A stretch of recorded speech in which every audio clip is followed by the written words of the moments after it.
Subscribe कीजिए target with MG Sharma YouTube channel को और दबाइए इस बेल आइकन को ताकि आपको मिल सके हमारा लेटेस्ट वीडियो सबसे पहले, वो भी फ्री में।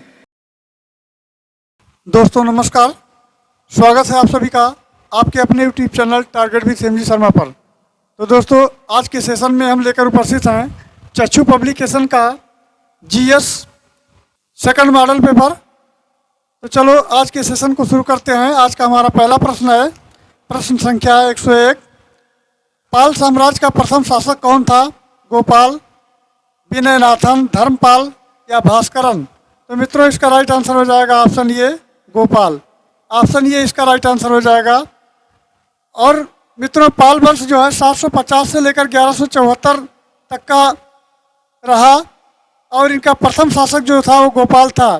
ये वंश असम के कामरूप क्षेत्र के शासक थे और बौद्ध धर्म को मानते थे। चलिए आगे बढ़ते हैं। हमारा अगला प्रश्न है, तो दोस्तों हमारा अगला प्रश्न है 102। निम्नलिखित में से कौन मीठे पानी का सबसे अच्छा स्रोत है? महासागर, सागर, खारा पानी या नदी? तो दोस्तों इसका राइट आंसर हो जाएगा ऑप्शन डी नदी। मीठे पानी का सबसे अच्छा स्रोत नदी होता है और सागर और महासागर ये पानी जो होता है खारा होता है। वैसे पृथ्वी पर उपलब्ध जल का काफ़ी हिस्सा पीने योग्य नहीं है क्योंकि इसमें रासायनिक और जैविक प्रदूषण पाया जाता है। तो नदी का पानी जो होता है वो मीठा पानी होता है। चलिए आगे बढ़ते हैं। हमारा अगला प्रश्न है 103। पानी को शुद्ध करने के लिए आमतौर पर इस्तेमाल किया जाने वाला रासायनिक तरीका निम्नलिखित में से कौन सा है? तो शीत निष्क्रियता जिसको कहते हैं, हाइबरनेशन और उत्खनन जिसको कहते हैं एक्सबेशन या क्लोरीनीकरण या अनाइट्रीकरण। तो मित्रों इसका जो सही आंसर हो जाएगा वो हो जाएगा ऑप्शन सी क्लोरीनीकरण। चलिए आगे बढ़ते हैं। और पानी को शुद्ध करने के लिए आमतौर पर क्लोरीकरण का इस्तेमाल किया जाता है और कम मात्रा में पानी घरेलू उपयोग में लाए जाते हैं। चलिए आगे बढ़ते हैं। हमारा अगला प्रश्न है 104।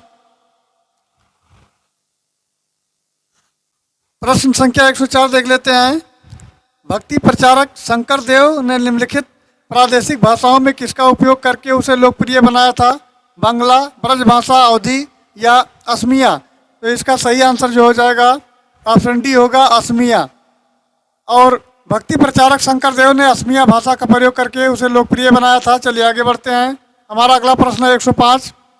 निम्नलिखित में से किस खनिज से एनीमिया होता है? मैग्नीशियम, लोहा, जस्ता या सीसा? तो इसका राइट आंसर हो जाएगा ऑप्शन बी लोहा। एनीमिया शरीर में लाल रक्त कणिकाओं की कमी के या खराब रक्त की कोशिकाओं के कारण होता है। इसके कारण शरीर के अंगों में ऑक्सीजन कम पहुंच पाता है। चलिए आगे बढ़ते हैं। हमारा अगला प्रश्न है 106। चलिए 106 देख लेते हैं।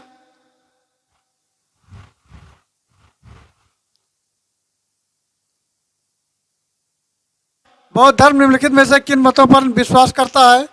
दुनिया दुखों से भरी है, लोगों को दुख उनकी इच्छाओं के कारण होते हैं, यदि इच्छाओं पर काबू पा लिया जाए तो निर्वाण मिल जाएगा, और ईश्वर और आत्मा के अस्तित्व को स्वीकार करना चाहिए। तो इसका कूट नीचे दिया गया है, इसको देखना है कौन कौन सा इसमें सही है। तो इसका सही आंसर हो जाएगा ऑप्शन सी। ऑप्शन सी इसका राइट आंसर हो जाएगा, जिसमें पहला, दूसरा और तीसरा ये 3 ऑप्शन सही है, चौथा हमारा गलत है। दुनिया दुखों से भरी है और लोगों को दुख उनकी इच्छाओं के कारण होते हैं, यदि इच्छाओं पर काबू पा लिया जाए तो उनको निर्वाण मिल जाएगा। अर्थात ये 3 ऑप्शन हमारे सही हैं, तो थर्ड ऑप्शन राइट आंसर होगा। चलिए आगे बढ़ते हैं। हमारा अगला प्रश्न है 107। 107 नंबर कहता है, निम्नलिखित में से कौन सी प्रक्रिया जल चक्र में शामिल प्रक्रिया का एक हिस्सा है? वाष्पीकरण, ऊर्ध्वपातक और हिमीकरण या विलगन? तो इसका सही उत्तर होगा ऑप्शन ये वाष्पीकरण। ऑप्शन ये वाष्पीकरण इसका सही उत्तर होगा। और किसी भी तत्व या यौगिक की अवस्था से गैस अवस्था में परिवर्तन को वाष्पीकरण कहते हैं। वाष्पीकरण 2 प्रकार का होता है, एक होता है वाष्पन और दूसरा होता है क्वथन। पहला होता है वाष्पन और दूसरा होता है क्वथन। चलिए आगे बढ़ते हैं। हमारा अगला प्रश्न है 108।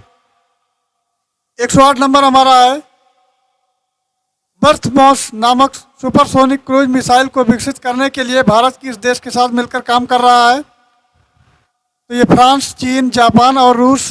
तो इसका सही उत्तर हो जाएगा रूस। रूस के साथ मिलकर ये ब्रह्मोस जो है नामक सुपरसोनिक क्रूज मिसाइल, ये भारत रूस के साथ मिलकर काम कर रहा है इस पर। चलिए आगे बढ़ते हैं। हमारा अगला प्रश्न है 109। भारतीय संविधान का अनुच्छेद 324 से 329 निम्नलिखित में से किस पहलू से संबंधित है? चुनाव से संबंधित, अल्पसंख्यकों की सुरक्षा से संबंधित, पंचायतों से संबंधित या एक राज्यपाल की शक्तियों से संबंधित? तो इसका सही उत्तर हो जाएगा ये ऑप्शन ये, चुनाव से संबंधित है। ऑप्शन ये इसका सही आंसर होगा। और भारतीय संविधान का भाग जो 15 है, इसके तहत अनुच्छेद 324 से 329 के बीच में निर्वाचन से संबंधित उपबंध किए गए हैं। 25 जनवरी 1950 को निर्वाचन आयोग का गठन किया गया और चुनाव आयोग पहली बार 1989 में 3 सदस्यीय बनाया गया। चलिए आगे बढ़ते हैं। हमारा नेक्स्ट क्वेश्चन है 110। भारतीय संविधान के अनुच्छेद 5 से 11 तक निम्नलिखित में से किस पहलू से संबंधित है? भारत की नागरिकता, भारत में भाषाएं, भारतीय राज्यों की सीमाएं और बच्चों के लिए शिक्षा। तो मित्रों इसका राइट आंसर हो जाएगा ऑप्शन ये, भारत की नागरिकता। ये इसका सही आंसर हो जाएगा। और भारत के संविधान के भाग 2 में अनुच्छेद 5 से 11 तक में नागरिकता का वर्णन किया गया है। भारतीय संविधान में नागरिकता की कोई परिभाषा नहीं दी गई है। और नागरिकता संशोधन अधिनियम 1986 के तहत जो व्यक्ति पंजीकरण के अंतर्गत भारतीय नागरिकता प्राप्त करना चाहते हैं तो उन्हें भारत में कम से कम 5 वर्ष तक निवास करना होगा। यानी कोई भी व्यक्ति यदि भारतीय नागरिकता पाना चाहता है तो कम से कम 5 वर्ष उसको भारत में निवास करना होगा। और इसके पूर्व ये अवधि 6 माह की थी, अब ये कम से कम 5 वर्ष हो गई है। चलिए आगे बढ़ते हैं। हमारा अगला प्रश्न है 111। निम्नलिखित में से किस मिट्टी का विस्तार भारत में सर्वाधिक क्षेत्र पर है? काली मिट्टी, जलोढ़ मिट्टी, लाल मिट्टी और बलुई मिट्टी। तो इसका सही उत्तर हो जाएगा जलोढ़ मिट्टी। भारत के सर्वाधिक क्षेत्रों पर विस्तार जो है जलोढ़ मिट्टी का है। और जलोढ़ मिट्टी का विस्तार भारत में लगभग कुल 7.7 लाख वर्ग किलोमीटर क्षेत्र पर विस्तृत है। चलिए आगे बढ़ते हैं। हमारा अगला प्रश्न है 112। 112 देख लेते हैं। मृदा आवर्तन से बचाव के लिए किस तकनीक का इस्तेमाल किया जाता है? सस्यावर्तन और वेदिकाकरण, ह्यूमस पुनः स्थापन और परती छोड़ना। तो मित्रों इसका राइट आंसर हो जाएगा ऑप्शन बी, वेदिकाकरण। मित्रों वेदिकाकरण द्वारा मृदा संरक्षण किया जा सकता है और ये सामान्यतः पहाड़ी क्षेत्रों की सहायक प्रक्रिया है। चलिए आगे बढ़ते हैं। तो नेक्स्ट क्वेश्चन हमारा है 113। जैव आवर्धन सामान्यतः किनसे प्रकट होता है? विटामिन, खनिज, शर्करा और कीटकनाशी। तो इसका सही आंसर हो जाएगा ऑप्शन डी, कीटकनाशी। और जैव आवर्धन का अर्थ है हानिकारक रसायनों यानी डीडीटी का आहार श्रृंखला में प्रवेश करना और पोषण स्तरों के साथ बढ़ते जाना। चलिए आगे बढ़ते हैं। हमारा अगला क्वेश्चन है 114। स्वचालित वाहनों में द्रव्य चालित ब्रेक किस सिद्धांत पर कार्य करते हैं? पॉइस के सिद्धांत पर, पास्कर के सिद्धांत पर, आर्किमिडीज के सिद्धांत पर और बर्नौली के सिद्धांत पर। तो इसका सही उत्तर हो जाएगा ये पास्कर के सिद्धांत पर कार्य करते हैं, बी इसका सही आंसर होगा। और स्वचालित वाहन में द्रव्य चालित ब्रेक पास्कल के सिद्धांत पर काम करते हैं। चलिए आगे बढ़ते हैं। हमारा अगला प्रश्न है 115। प्रश्न संख्या 115। भारत की पंचवर्षीय योजना प्रणाली को रूस से अपनाया गया था। उस रूसी नेता का क्या नाम है जिसने पहली बार रूस में पंचवर्षीय योजना के दृष्टिकोण को लागू किया था? तो है व्लादिमीर लेनिन, जोसेफ स्टालिन और लियोनिड ब्रेजनेव और निकिता खुश्चेव।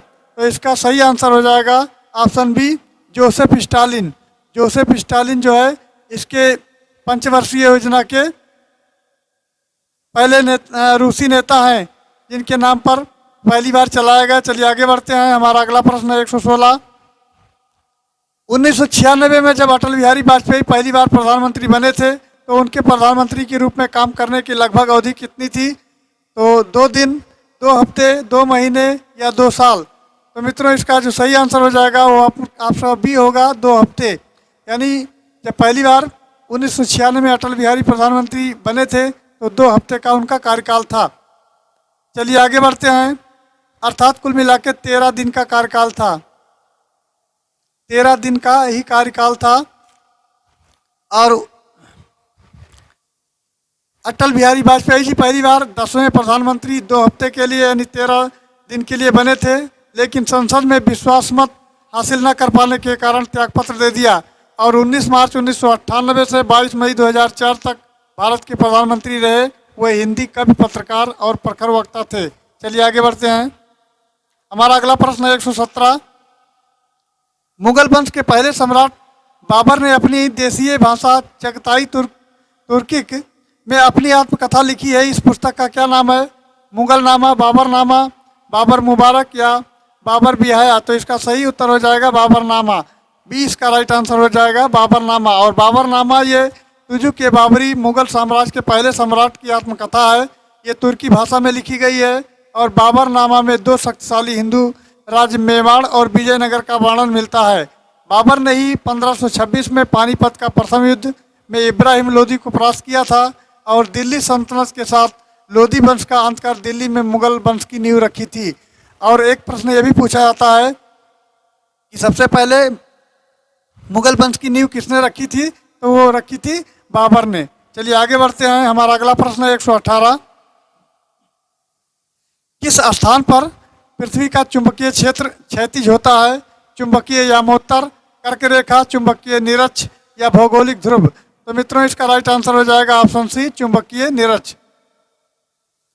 पृथ्वी के चुंबकीय क्षेत्र में दबाव यानी जो लाइन ऑफ फोर्स होती है पूर्णतः क्षैतिज होती है और चुंबकीय सुई भी उस स्थिति में क्षैतिज होगी। चलिए आगे बढ़ते हैं। हमारा अगला प्रश्न है 119। दक्षिण भारत में किस राजा ने वर्ष 1741 में कोलाचेल की लड़ाई में डच ईस्ट इंडिया कंपनी को परास्त किया था? बीरा पांड्या, कट्टोबोमन, राजा चोल, मार्तंड वर्मा या हैदर अली? तो इसका सही आंसर हो जाएगा ऑप्शन सी, मार्तंड वर्मा। इसका सही उत्तर होगा सी ऑप्शन, मार्तंड वर्मा। और दक्षिण भारत के मार्तंड वर्मा ने वर्ष 1741 में कोलाचेल की लड़ाई में डच ईस्ट इंडिया कंपनी को परास्त किया था। चलिए अगले प्रश्न पर बढ़ते हैं। हमारा अगला प्रश्न है 120। शब्द स्वर्णिम चतुष्कोण से क्या अभिप्राय है? मिस्र के मरुस्थल में प्राप्त पिरामिडों का आधार, 4 समुद्री बंदरगाह जिनकी सीमा शुल्क विभाग ने स्वर्ण तस्करी के मार्ग की तरह पहचान की है, 4 भारतीय महानगरीय शहरों को जोड़ने वाली राष्ट्रीय राजमार्ग विकास योजना और पंजाब, हरियाणा, उत्तर प्रदेश और राजस्थान के गेहूं बहुल सन्निहित उत्पादन क्षेत्र? तो मित्रों इसका सही उत्तर हो जाएगा ऑप्शन सी, 4 भारतीय महानगरीय शहरों को जोड़ने वाली राष्ट्रीय राजमार्ग विकास परियोजना। ये इसका सही उत्तर हो जाएगा। और स्वर्णिम चतुष्कोण के अभिप्राय में 4 भारतीय महानगरीय शहरों को जोड़ने वाली राजमार्ग विकास परियोजना है। चलिए आगे बढ़ते हैं। हमारा अगला प्रश्न है 121। पोस्ट इन नोट का आविष्कार किसने किया? विलियम फ्रीज ग्रीन या आर्थर फ्राई और गार्डन गोल्ड या ऑटो वान ग्यूरिक? तो इसका सही उत्तर हो जाएगा option B, Arthur Fry. Arthur Fry इसका राइट आंसर होगा। और पोस्ट इन नोट का जो है आविष्कार इनके द्वारा किया गया है। इनका जन्म 19 अगस्त 1931 में हुआ था और ये एक अमेरिकन आविष्कारक और वैज्ञानिक थे। आर्थर फ्राई जो है अमेरिकन आविष्कारक और वैज्ञानिक थे। चलिए आगे बढ़ते हैं। हमारा अगला प्रश्न है 122। निम्नलिखित नेताओं में से कौन सा नेता गोरखनाथ मंदिर मठ के मुख्य पुजारी भी हैं? उमा भारती, योगी आदित्यनाथ, श्री श्री रविशंकर या महंत परमहंस दास? तो इसका सही उत्तर होगा योगी आदित्यनाथ। बी इसका राइट आंसर हो जाएगा। योगी आदित्यनाथ मूल नाम इनका है अजय सिंह बिष्ट, जो गोरखपुर के प्रसिद्ध गोरखनाथ मंदिर के महंत और राजनेता हैं और वर्तमान में उत्तर प्रदेश के मुख्यमंत्री हैं। और ये 21वें मुख्यमंत्री 19 मार्च 2017 को चुने गए हैं। चलिए आगे बढ़ते हैं। हमारा अगला प्रश्न है 123। 123 देख लेते हैं। उस भारतीय प्रधानमंत्री का क्या नाम है जिन्होंने संसद में ये घोषणा की थी कि वो मंडल आयोग की सिफारिशों को लागू करेंगे? इस घोषणा से भारत में देशव्यापी विरोध शुरू हो गया था। राजीव गांधी, वीपी सिंह, चौधरी चरण सिंह या चंद्रशेखर? तो मित्रों इसका सही उत्तर हो जाएगा option B, VP Singh. VP Singh इसका राइट आंसर हो जाएगा। और मंडल आयोग जो है 1979 में तत्कालीन जनता पार्टी सरकार द्वारा स्थापित किया गया था। इस आयोग का कार्य क्षेत्र सामाजिक और आर्थिक रूप से पिछड़ों की पहचान कराना था और श्री बिंदेश्वरी प्रसाद मंडल इसके अध्यक्ष थे। चलिए आगे बढ़ते हैं। हमारा अगला प्रश्न है 124। उत्तर प्रदेश का कौन सा जिला उत्तर प्रदेश और बिहार की सीमा पर स्थित है? बस्ती, बुलंदशहर, बांदा या बलिया? तो इसका सही आंसर हो जाएगा ऑप्शन डी, बलिया। बलिया हमारा जो है ये उत्तर प्रदेश और बिहार की सीमा पर स्थित है। जैसे मित्रों ये आपका इस तरह है, ये उत्तर प्रदेश हो गया और ये आपका है बिहार हो गया, तो ये पोर्शन जो है बलिया आपका बिहार की सीमा से टच करता है। चलिए आगे बढ़ते हैं। हमारा अगला प्रश्न है 125।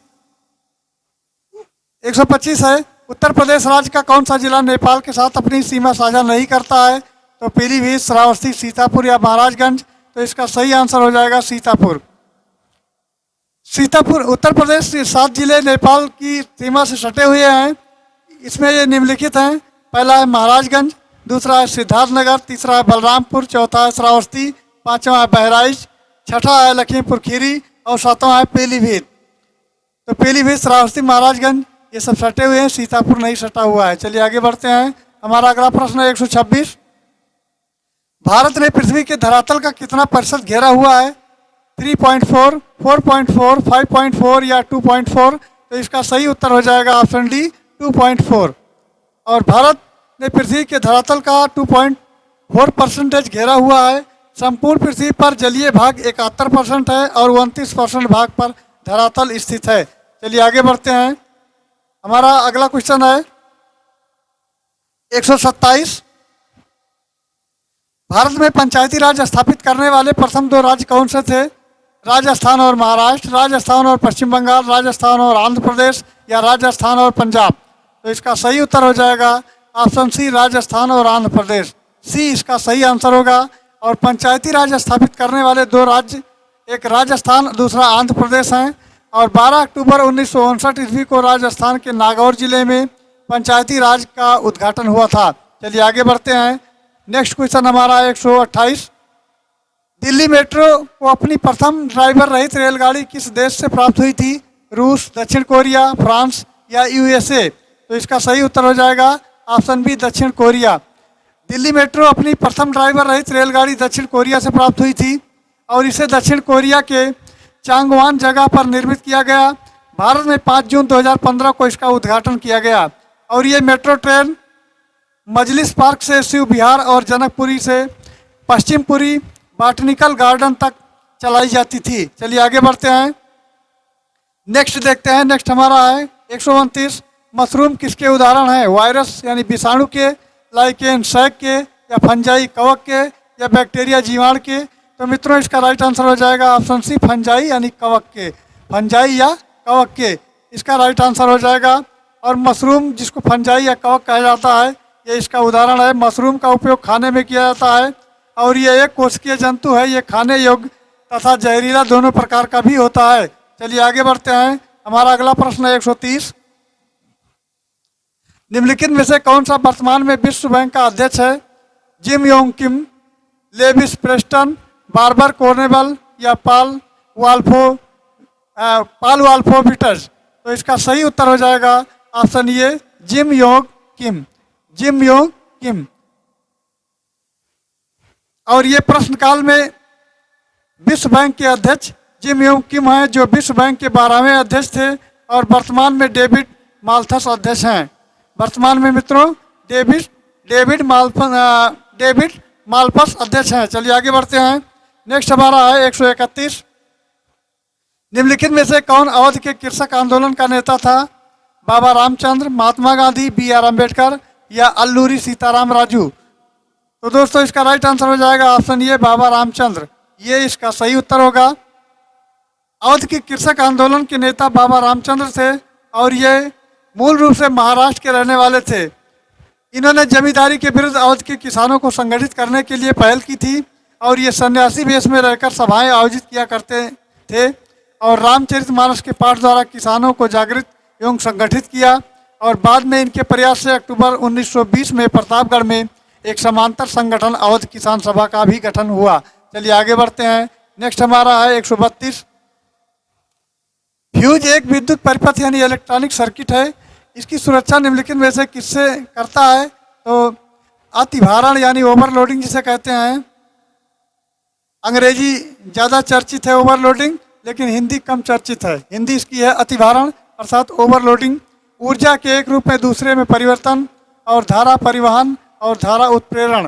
तो मित्रों इसका सही उत्तर हो जाएगा ऑप्शन ए, ओवरलोडिंग यानी अतिभारण। वैद्युत प्रौद्योगिकी एवं इलेक्ट्रॉनिकी फ्यूज परिपथ का एक संरचनात्मक अवयव है जो एक विद्युत एक नियत मात्रा में अधिक भारी बहने पर यह परिपथ तोड़ देता है और इस प्रकार परिपथ में स्थित अन्य मूल्यवान अवयव अत्यधिक धारा के कारण खराब होने से बच जाते हैं, अर्थात फ्यूज जो है उड़ जाता है।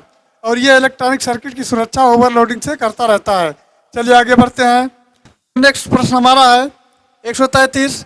निम्नलिखित में से कौन सा हमारे सौरमंडल का एक आंतरिक ग्रह और पार्थिव ग्रह है? शनि, बृहस्पति, मंगल या अरुण ग्रह? तो इसका सही उत्तर हो जाएगा ऑप्शन सी, मंगल ग्रह।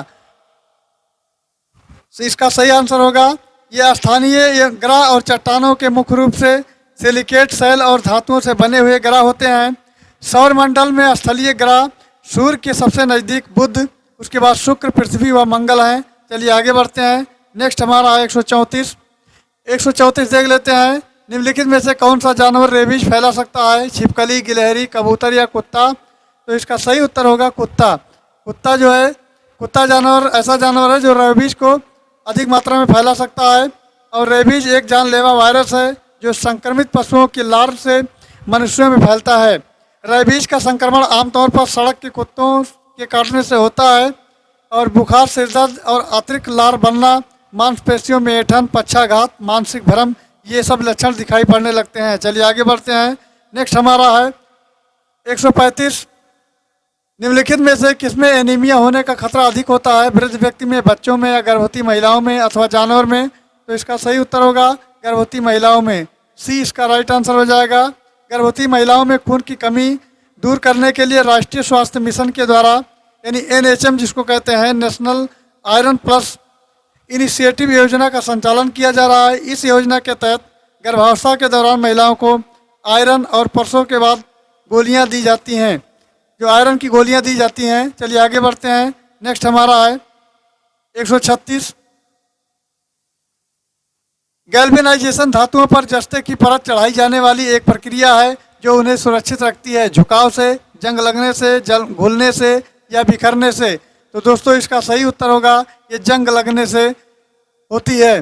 स्टील और लोहे में जंग से बचाने के लिए गैल्वेनाइजेशन विधि का प्रयोग किया जाता है और इसके तहत जो है जिंक का लेप चढ़ा दिया जाता है। लोहे का गालित जस्ता यानी जिंक में डुबो देने पर उस पर जस्ता की एक परत चढ़ जाती है और जस्ते से ये परत लोहे को ढककर उसे नमी के संपर्क से आने से बचाव करता रहता है। इस प्रकार लोहे में जंग जो है नहीं लग पाता, अर्थात उसका क्षरण रुक जाता है। चलिए आगे बढ़ते हैं। नेक्स्ट हमारा है 137। उसको देखते हैं। भारतीय तिरंगे ध्वज में यानी भारतीय जो तिरंगा हमारा है, ध्वज में अशोक चक्र में कौन सा रंग है? बैगनी, मैजेंटा, गहरा नीला या काला? तो इसका सही उत्तर होगा गहरा नीला है, गहरा नीला कलर है। और सम्राट अशोक के शिलालेखों पर एक चक्र बना हुआ है। इस अशोक चक्र, इसे जो है अशोक चक्र कहते हैं। ये धर्म चक्र का प्रतीक है। भारत के राष्ट्रीय ध्वज में अशोक चक्र के स्थान दिए गए हैं और इसमें 24 तीलियां हैं। इसकी 12 तीलियां मनुष्य के बुद्ध और मनुष्य के अविद्या से दुख और 12 तीलियां अरिहंत अर्थात दुख के निवारण में अवस्थाओं का प्रतीक हैं। और इस चक्र का रंग तिरंगा में गहरा नीला दर्शाया गया है और ये चक्र जो है सारनाथ में स्थित अशोक स्तंभ से लिया गया है। चलिए नेक्स्ट देखते हैं। नेक्स्ट हमारा है 138। 138 नंबर क्वेश्चन है। भारत के किसी राज्य के राज्यपाल के पद का आधिकारिक कार्यकाल कितने दिनों का होता है? 3 इयर्स, 4 इयर्स, 5 इयर्स या 6 इयर्स? यानी 3 वर्ष, 4 वर्ष, 5 वर्ष अथवा 6 वर्ष? तो इसका सही उत्तर हो जाएगा ये 5 वर्ष होता है। संविधान के भाग 6 में वर्णित है और राज्य के शासन के लिए इसका प्रावधान है। राज्यपाल की नियुक्ति राष्ट्रपति द्वारा अनुच्छेद 155 के तहत 5 वर्षों की अवधि के लिए की जाती है और अनुच्छेद 154 के तहत राज्य की कार्यपालिका का प्रमुख जो राज्यपाल होता है वो प्रमुख रूप से अथवा अधीनस्थ अधिकारियों के माध्यम से इसका उपयोग करता है। राज्यपाल बनने की उम्र जो है 35 वर्ष निर्धारित की गई है। चलिए नेक्स्ट प्रश्न पर चलते हैं। हमारा नेक्स्ट प्रश्न है 139। अजरबैजान जो कभी सोवियत संघ यानी यूएसएसआर का एक हिस्सा था, निम्नलिखित में से कौन सी उसकी राजधानी है? उलान बतौर, कीव, वाक या ताशकंद? तो इसका सही उत्तर होगा ऑप्शन सी, वाक। इसका सही उत्तर होगा वाक। ये अजरबैजान 1991 में सोवियत संघ से अलग हुआ और इसकी राजधानी वाक थी। उलान बतौर मंगोलिया की राजधानी है और यूक्रेन की राजधानी कीव है और ताशकंद उज्बेकिस्तान की राजधानी है। तो इसमें देख लेते हैं, ये इसका हमारा जो राइट आंसर हो जाएगा ऑप्शन सी, वाक हो जाएगा, वाक। चलिए नेक्स्ट देखते हैं 140 नंबर हमारा है। आंध्र प्रदेश का विजयवाड़ा शहर किस नदी के किनारे स्थित है? कावेरी नदी, गोदावरी, महानदी अथवा कृष्णा नदी? तो इसका सही उत्तर हो जाएगा ऑप्शन डी, कृष्णा नदी। विजयवाड़ा आंध्र प्रदेश का एक राज्य है, आंध्र प्रदेश के राज्य का एक शहर है जो कृष्णा नदी के पास स्थित है और इस नदी का उद्गम महाबलेश्वर महाराष्ट्र है जो पश्चिम घाट की पहाड़ियों पर स्थित है। इसका इसका प्रवाह जो है 5 राज्यों में है और नागार्जुन सागर बांध से भी इसी नदी पर स्थित है। चलिए आगे बढ़ते हैं। नेक्स्ट हमारा 141। ट्राफलगर स्क्वायर विश्व के किस शहर में स्थित है? यानी ट्राफलगर, इसको कहते हैं ट्राफलगर स्क्वायर, विश्व के किस शहर में स्थित है? बीजिंग में, लंदन में, न्यूयॉर्क में और पेरिस में? तो इसका सही उत्तर हो जाएगा ये लंदन में स्थित है। और Trafalgar square central London Westminster शहर में एक सार्वजनिक चौक है जिसे पहले चारिंग क्रॉस के नाम से भी जाना जाता था। इसका नाम फ्रांस और स्पेन के बीच नेपोलियन युद्ध में ब्रिटिश नौसेना की जीत ट्राफलगर की लड़ाई से याद करता है जो 21 अक्टूबर 1805 को केप ट्राफलगर के तट पर हुई है। चलिए नेक्स्ट देखते हैं। नेक्स्ट हमारा है 142 देख लेते हैं। चोल नाइकन, कुरुम्बा या पुकट्टू नाइकन, कादर और कोरगा भारत के किस भाग में आदि जनजातीय समूह हैं? आंध्र प्रदेश, अंडमान और निकोबार द्वीप समूह, केरल और उड़ीसा? तो मित्रों इसका सही उत्तर होगा केरल। केरल इसका राइट आंसर हो जाएगा। और चोल नाइकन मुख्य रूप से दक्षिणी केरल राज्य में विशेष रूप से साइलेंट वैली है उसमें निवास करते हैं जो द्रविड़ परिवार से संबंधित हैं और नीलगिरी की पहाड़ियों पर टोडा जनजाति निवास करती है। चलिए आगे बढ़ते हैं। नेक्स्ट हमारा है 143। अनुसूचित क्षेत्रों के निर्धारण का आविष्कार है संसद, राष्ट्रपति, राज्यपाल अथवा गृह मंत्री? तो मित्रों इसका राइट आंसर हो जाएगा ऑप्शन बी, राष्ट्रपति। राष्ट्रपति इसका राइट आंसर होगा। भारतीय संविधान का भाग 10 है और अनुसूचित जाति यानी जनजाति के क्षेत्र संबंधित हैं। इस भाग में प्रावधानों के अनुसार अनुसूचित क्षेत्र का निर्धारण और अधिकार राष्ट्रपति को सौंपा गया है। चलिए हमारा अगला प्रश्न है 144 देख लेते हैं। मेगास्थनीज जिन्होंने भारत के बारे में प्रसिद्ध ग्रंथ इंडिका लिखी है वो मूल रूप से किस देश के थे? पुर्तगाल के, ग्रीस के, मिस्र के अथवा तुर्की के? तो मित्रों वो ग्रीस देश के थे। और चंद्रगुप्त मौर्य ने यूनान निवासी सेल्यूकस को 305 ईसा पूर्व में पराजित किया था। सेल्यूकस ने अपने राजदूत मेगास्थनीज को चंद्रगुप्त के दरबार में भेजा था जिससे मौर्य साम्राज्य यानी मौर्य प्रशासन पर इंडिका नामक पुस्तक लिखी। और वर्तमान में यूनान ग्रीस को कहते हैं और ये यूरोप महाद्वीप का एक देश है। इसकी राजधानी एथेंस है। चलिए आगे बढ़ते हैं। अगला हमारा है 145 देख लेते हैं।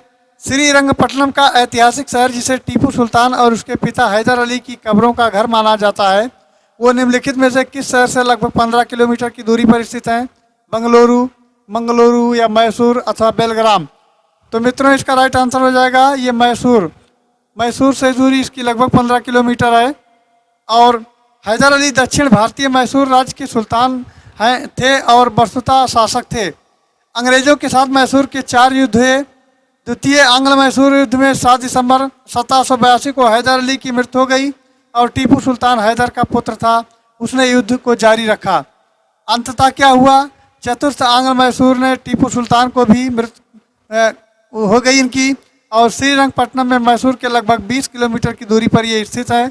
यहाँ एक मुस्लिम बाग है जिसमें टीपू सुल्तान, उसके पिता हैदर अली और उसकी माँ फ़खर उल निसा की कब्र है। चलिए आगे बढ़ते हैं। हमारा नेक्स्ट क्वेश्चन है 146।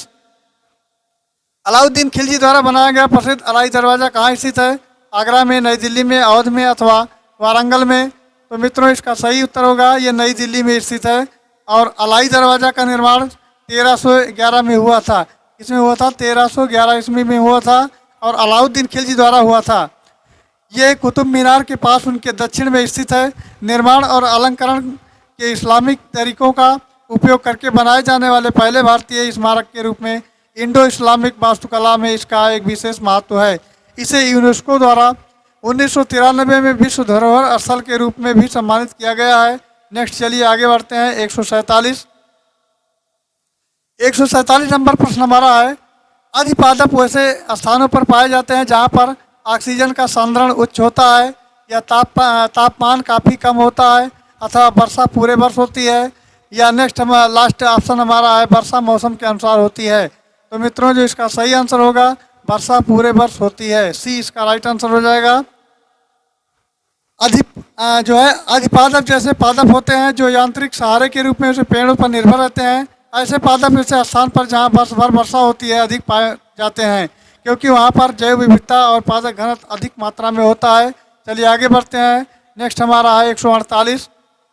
केंद्रीय पक्षी अनुसंधान संस्थान जिसको कहते हैं CARI उत्तर प्रदेश के किस शहर में स्थित है? आगरा में, बरेली में, लखनऊ में अथवा कानपुर में? तो मित्रों इसका सही उत्तर होगा वो बरेली में स्थित है। केंद्रीय पक्षी अनुसंधान संस्थान उत्तर प्रदेश के बरेली के पास इज्जत नगर में स्थित है और इसमें कुक्कुट विज्ञान से संबंधित विविध विषयों पर शोध होता है। चलिए नेक्स्ट देखते हैं 149। निम्नलिखित में से कौन सा देश उत्तर प्रदेश राज्य के साथ एक अंतर्राष्ट्रीय सीमा साझा करता है? चीन, नेपाल, भूटान और बांग्लादेश? तो मित्रों इसका सही आंसर होगा नेपाल। नेपाल एक देश है जो अंतर्राष्ट्रीय सीमा साझा करता है और उत्तर प्रदेश राज्य का क्षेत्रफल की दृष्टि से चौथा स्थान है। अंतर्राष्ट्रीय सीमा साझा करते हैं जिसकी लंबाई 579 किलोमीटर है और वर्तमान में इसकी राज्यपाल आनंदीबेन पटेल व मुख्यमंत्री योगी आदित्यनाथ हैं। चलिए आगे बढ़ते हैं। नेक्स्ट हमारा है 150 और आज का अंतिम प्रश्न, भारतीय संविधान के किस संशोधन अधिनियम द्वारा पंचायती राज व्यवस्था को संवैधानिक दर्जा दिया गया है? 71वें के अनुसार, 72वें के अनुसार, 73वें के अनुसार अथवा 74वें के अनुसार? तो मित्रों इसका सही उत्तर हो जाएगा 73वें के अनुसार। संविधान के 73वें अनुच्छेद के अनुसार भारतीय संविधान द्वारा पंचायती राज व्यवस्था को सार्वजनिक दर्जा दिया गया है। तो मित्रों आई होप ये वीडियो अच्छा लगा होगा। वीडियो अच्छा लगा हो तो चैनल को लाइक करें, सब्सक्राइब करें और अपने सुझाव हमें कमेंट में देते रहें ताकि मैं आगे अच्छा सा अच्छा वीडियो ला सकूं और अपने नेक्स्ट वीडियो में सुधार कर सकूं। तो मित्रों फिर मिलते हैं नेक्स्ट वीडियो में और अगले टॉपिक के साथ। वीडियो में बने रहने के लिए धन्यवाद। Thanks for watching. जय हिंद।